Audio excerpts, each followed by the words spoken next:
What's up, Sneaky Nation? SnEaKy here, back with all the news after week 3 of the preseason here in our San Francisco 49ers franchise, where the Niners picked up a victory over the Green Bay Packers. Next up, we have the San Diego Chargers, but first, let's go ahead and look at a few highlights from our matchup in week 3. On the left side, Torrey Smith down the field. That is good for a 48-yard touchdown. The rookie running back out of Florida, Kelvin Taylor, had a big day, and this one really sealed the fate of the Green Bay Packers, making a huge play living up to his father's name. He also had a touchdown on the day. Here's a nice fake to Selleck, keeping the drive alive and pretty much ending the game there. Second down and goal on this situation, and Gabbert showing that he can run two into the end zone. That was a touchdown for the Niners. And then, of course, defensively, Taylor Hart continues to impress here, just making big play after big play. He had 2 sacks on the day, as well as a fumble recovery, and this is going to be Jaquiski-Tartt, the second-year safety out of Samford,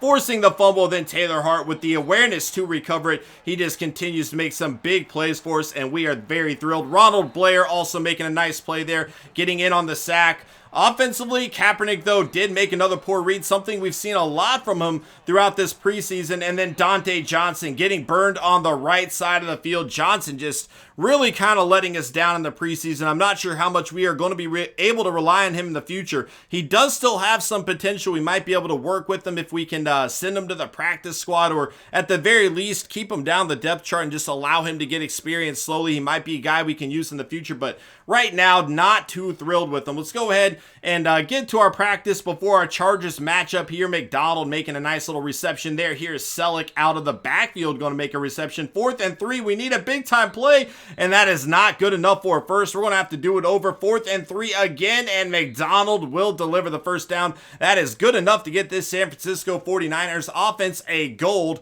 but we do still have to make some plays defensively as well to prepare for this Chargers team. Let's see what the defense can do here. Kaepernick going to hand it off to Hyde. He is taken down, nowhere to go. 4th and 19. Hyde trying to run again, and that's not going to happen. 4th and 13 in this situation, and Hyde's going to break some tackles. Here he goes, and the defense going to have to do the drill over again. Carlos Hyde just making him pay on that one. 4th and 14. This is for the gold. Hyde not breaking any tackles this time. The defense is going to get that gold medal as well. Definitely nice seeing them step up, but missing that tackle on Hyde, definitely not something that we can allow during the preseason, or even regular season especially, I should say.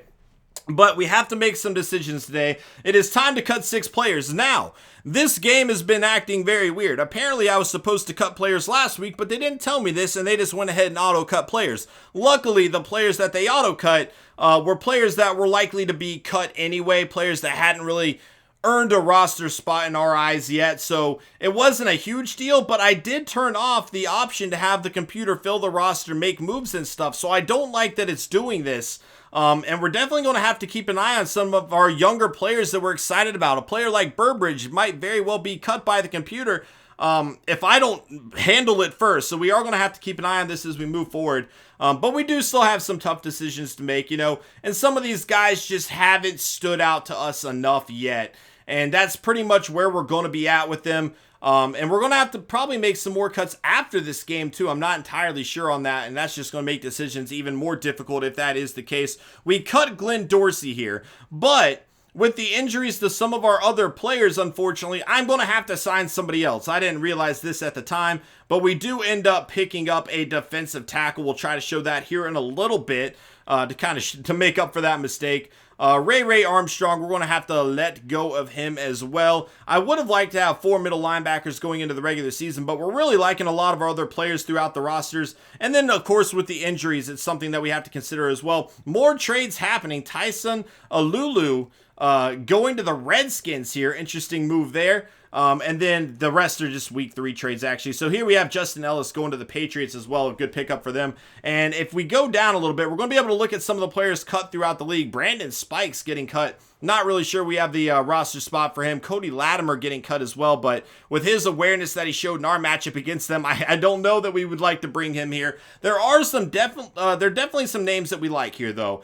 But again, like I said last time, the issue is we don't really want to cut anybody. We like the majority of the players on our roster quite a lot. Even if we don't expect them to have a big role for us this year, we definitely like their potential. But, you know, when you see guys like Winston Guy there, we know he can make some plays for us. But we like the safeties we have at the moment in that regard. Dwight Freeney getting released as well, but why would we bring Freeney in? We already have, you know, a very young defensive line that has looked very good in preseason. Well, I take that back. As good as Taylor Hart and Ronald Blair have looked throughout preseason, we actually have not seen a whole lot from, you know, our first round picks, Armstead and Buckner yet, but they really are barely playing each game. After that first quarter, they get subbed out instantly. So we're just kind of hoping that they are going to be prepared. We are getting them a lot of practice and training in the practices that we've been having. But we are going to have to keep an eye on that. So as we scroll down the list, we're about to actually get to the players that were cut from us last week, even though they didn't tell us players were about to be cut. There's Travaris Cadet, a former Appalachian State guy, but again, I don't really need him. We very much like the running backs that we have at the moment. Mettenberger is going to be there as well. Interesting to see him. Definitely some big names. Captain Munnerlin's a guy I like a lot. And that might be somebody that we might take a look at. I don't know that we're going to sign him, but not entirely thrilled with what we have so far. But yeah, there are 4 players that were cut. And Prince is actually a guy that I was looking at. Anderson as well. I don't know that they would have made the final cut either way, but I don't really like that the computer automatically cut them. They shouldn't be doing that. I've never told them to do that. So that's definitely a little concerning. But again, none of those guys really made enough plays throughout the preseason for me to really think that we need to go sign them back anyway. They probably would have been cut as it is. Here is the Chargers lineup, the 4th and final preseason game. Plenty of players on offense for them, and Phillip Rivers is just a veteran quarterback who is capable of leading his team to victory, obviously. He's only going to be playing 1 quarter here today, and it's really going to be our bench versus their bench, but I'm excited. You know, I've been really thrilled with our bench's defense throughout the preseason. I'd like to see more from our starters, and Phillip Rivers is going to be a good matchup for a quarter here. We'll have to see how that all plays out. But it should be an interesting matchup. You know, Joey Bosa and DeForest Buckner both going head-to-head, the rookie first-round picks here today. So I'm excited to see that matchup. And they did sign Dante Whitner there. A good pickup, veteran presence for their defense should help contribute to that team. That is going to be it for this video, guys. I hope you all enjoyed. Hit that like button if you did, and I will see you guys next time. Later.